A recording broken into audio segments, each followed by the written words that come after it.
اپنے سوا کسی کو بھیدی نہ بناؤ، کیونکہ دوسرے تمہاری تباہی میں کوتاہی نہیں کریں گے۔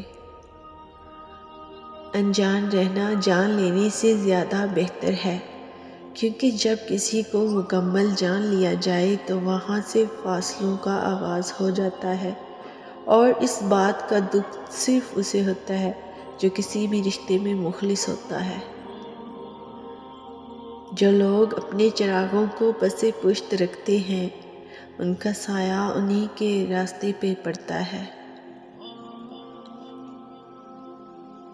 قرآن پاک میں ارشاد ہے، اپنے دشمن کی چالوں سے پریشان نہ ہوا کرو، بے شک تمہارا رب سب سے بہترین چال چلنے والا ہے۔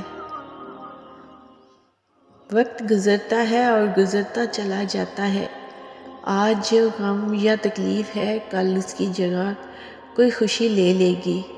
غم کے بوجھ تلے خود کو ڈھال نہ کریں، ثابت قدم رہیں، اللہ آسانیاں پیدا کرے گا۔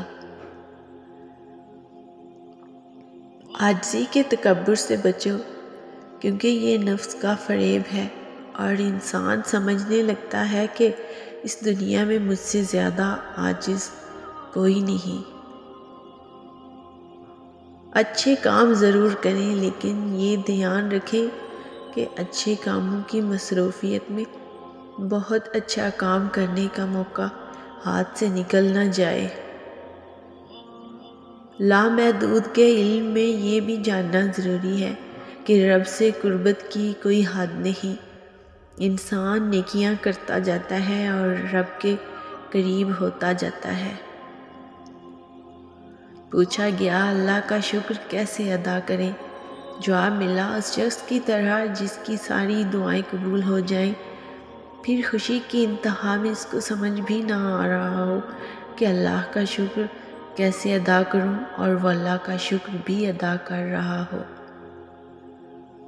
ترقی کا اندازہ مال کی فراوانی سے نہیں، بلکہ نیک اور اچھے خیالات کی فراوانی سے لگائیں، زندگی سنور جائے گی۔